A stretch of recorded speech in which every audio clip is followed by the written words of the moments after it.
काही पण खाल्ल्यावर पोट फुगणं, दुखणं किंवा ब्लोटिंग म्हणजेच पोटात जडपणा जाणवणं असं तुम्हाला जर होत असेल तर त्याच्यामागचं कारण काय?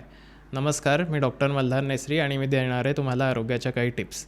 तर सगळ्यांना माहिती आहे की पोटात वात धरणं म्हणजेच ब्लोटिंग, ह्याला आपण बोलीभाषेत पोटात वात धरणं असं का म्हणतो? कारण की त्याच्यात मुख्य इन्व्हॉल्वमेंट ही वातदोषाचीच असते.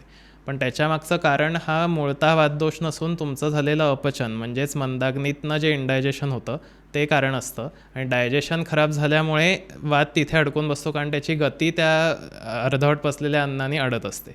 मग ह्याच्या मागची कारणं काय आहेत? तर ब्लोटिंगच्या मागचं मुख्य कारणं म्हणजे वेळी अवेळी जेवणं.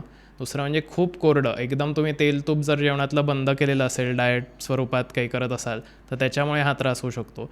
तिसरं म्हणजे खूप कच्चे पदार्थ, सॅलड्स किंवा मोड आलेली कडधान्य डाएट म्हणून खाणं, हे एक ब्लोटिंग लाँग टर्म सुरुवात होण्याचं कारण म्हणून बरेचदा बाहेर येतं. तर या काही गोष्टी जर तुम्ही करत असाल तर ते टाळायला पाहिजे आणि तात्पुरतं काही जास्त खाण्यात आलं असेल, वेगळं खाण्यात आलं असेल म्हणून तात्पुरता उपाय करायला तुम्ही आल्याचं पाचक किंवा ओवा आणि गरम पाणी घेणं किंवा मग हिंगवाष्टक चूर्ण, जे एक खूप फेमस आयुर्वेदिक औषध आहे, ते सलग आठवडा 2 आठवडे घेऊन जर मायनर त्रास असेल तर तो लगेचच बरा होतो. पाव ते अर्धा चमचा चूर्ण तुम्ही दिवसातनं 3-4 वेळा गरम पाण्याबरोबर घेऊ शकता. ह्याच्या व्यतिरिक्त जर तो खूप क्रॉनिक त्रास झालेला असेल किंवा त्याच्यातनं हळूहळू इरिटेबल बॉल सिंड्रोम किंवा वारंवार जुलाब होणं अशी काही सुरुवात झालेली असेल तर मात्र ते फक्त ब्लोटिंग स्वरूपी राहत नाही आणि त्याच्याने आतड्याला सूज यायला सुरुवात झालेली असं आपण समजून त्याच्यावर व्यवस्थित ट्रीटमेंट घ्यायला पाहिजे.